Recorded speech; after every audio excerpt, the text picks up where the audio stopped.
Bugun ko'zingiz ko'rib, quloqingiz eshitayotgan ayrim voqea hodisalardan hayron qolib, yoqishlaysiz. Gap shundaki, Navoiy viloyatining Qiziltepa tumanida yashovchi 55 yoshli ayolning tug'ilgandan buyon hujjatlarida jinsi erkak deb ko'rsatilgan. U rasmiy hujjatlardagi bu xatolikni tuzatirish, yana ham to'g'rirog'i jinsi ayol ekanligini qog'ozda qayd ettirish uchun qanday yo'l tutdi? Voqea davomiyligi galtagi lavhamizda. Qiziltepalik Erkinoy Tilabova 55 yoshga to'lgach qarilik pensiyasiga chiqish taraddudiga tushdi. Ammo u kutilmagan g'aroyib holatga duch keldi. 55 yildirki, rasmiy hujjatlarda uning jinsi erkak deb ko'rsatilgan ekan. Biz elektron tizim hamda qo'llardagi hujjat bilan solishtirib tekshirganimizda ularning tug'ilish davlatnoma yozuvlarida erkak jinsli farzand tug'ilganligi, familiyalari Tilav, ismlari Erkin ekanliklari to'g'risida ma'lumotlar mavjudligi ko'rinib turgandi. Shu pensiyaga chiqish uchun dokument qilaverdim, arxivdan Tilav Erkin chiqdi. Metrkaga chalmaq dedi. Adliyaga bordik, keyin ular berga murojaat qiladi dedi. Shu 26-G'afurg'ulov maktabga o'qiganman. Shu yerga ishim tushmagan, pasportni ham uyda saqlagan.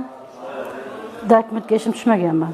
Inson tug'ilishi bilanoq huquqiy munosabatlarga kirishadi. Umri davomida bu munosabatlar turli shakldagi hujjatlar bilan tartibga solinadi. Fuqaro Erkinoy Tilabova misolida oladigan bo'lsak, uning tug'ilganlik to'g'risidagi guvohnomasida ataylab jinsi o'zgartirib yozilgan.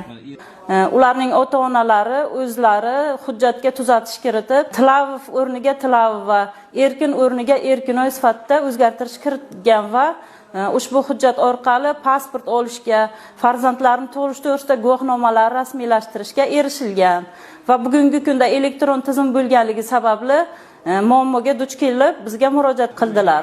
Ayni holat yuzasidan Qiziltepa tumani adliya bo'limi tomonidan fuqarolik holati dalolatnomalarini yozish bo'limi hamkorligida sudga fuqarolik fakti belgilash bo'yicha da'vo arizasi kiritildi.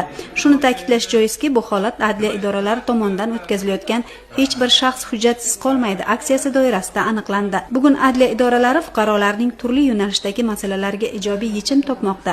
Dilfuza Rahmonovaning murojaati ham adliya bo'limining aralashuvi bilan sud idoralari tomonidan qanoatlantirildi. Yosh toifasi bo'yicha pensiyaga murojaat qiluvdim.